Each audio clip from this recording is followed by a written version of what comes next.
জয়ের আবেগে কেঁদেই ফেলেন জয়ী তৃণমূল প্রার্থী সঙ্গীতা রায়। কোচবিহারের সিদাই বিধানসভার আসনে যে তৃণমূল প্রার্থী জিতবেন তা এক প্রকার নিশ্চিত ছিল, কিন্তু তিনি যে 1,65,984 ভোট পাবেন সেটা আশা করেননি। 21-এর নির্বাচনে তৃণমূল প্রার্থী জগদীশ বর্মা বাসুনিয়া 1,17,908 ভোট পেয়েছিলেন। বিধানসভার উপনির্বাচনে তার এই বিপুল জয় মনে করে দিয়েছে উদয়ন গুহর জয়ের কথা।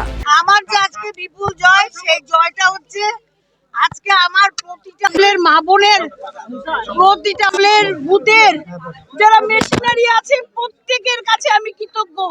তাদের জন্য আজকে আমি এত ভোট পেয়েছি। ফলাফল যা হবে তাই হয়েছে। আপনারা কি এটাই আশা করেছিলেন?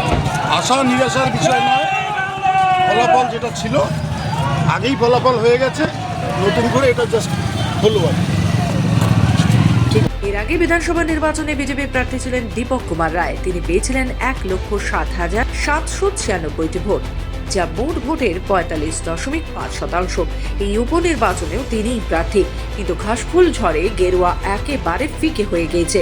বিজেপি প্রার্থী পেয়েছেন 35,348, যা মোট ভোটের প্রায় 16.2%।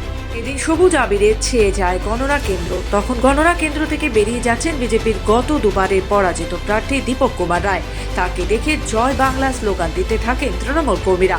এ নিয়ে তিনি কোনো মন্তব্য করেননি। গণনা কেন্দ্র ছেড়ে বেরিয়ে আসার প্রসঙ্গে তিনি বলেন, 12 রাউন্ড গণনা অসম্পূর্ণ হয়ে গিয়েছে। গণনা শেষ, ফলাফল যা হওয়ার তাই হয়েছে। আগেই ফলাফল হয়ে গিয়েছিল, নতুন করে এটা হলো আর কি। একদমই এক্সপেক্টেড রেজাল্ট। এটা আমরা 1,20,000 এক্সপেক্ট করেছিলাম পোলিং কমে যাওয়ার জন্য। পোলিং যখন হওয়ার আগে আমরা এটা 1,70,000 টার্গেট করেছিলাম। যখন পোলিং কমে গেল, 72-তে এসে পোলিং দাঁড়ালো, তখন আমরা এটা 1,20,000 হবে এটা ধরে নিয়েছিলাম। বাড়তি 10,000 এটা আমাদের একটা বাড়তি প্রাপ্তি, এটা আনএক্সপেক্টেড 10,000। খুব ভালো রেজাল্ট হয়েছে। সিতাই কেন্দ্রের মানুষকে অভিনন্দন, শুভেচ্ছা জানাই, এবং আগামী দিনে কুচবিহার জেলার 9-0 রাস্তা আরও প্রশস্ত হবে। মাদারিহাটের সাফল্যতা আমাদের একটা উত্তরের জেলাগুলোর ক্ষেত্রে এটা আমাদের মুকুটে নতুন পালক, এবং এটার জন্য মাদারিহাটের বিধানসভা কেন্দ্রের সর্বস্তরের মানুষদের প্রতি কৃতজ্ঞতা জ্ঞাপন করছি যে উত্তরের জেলাগুলোতে আর বিজেপির কিছু থাকছে না, তার ইঙ্গিত বহন করলো। স্বাভাবিকভাবে রাজ্যের 6 আসনে জয়ের পর উচ্ছ্বসিত তৃণমূল কর্মীরা। কোচবিহার থেকে নিজস্ব প্রতিনিধি রিপোর্ট, খবর বাংলা।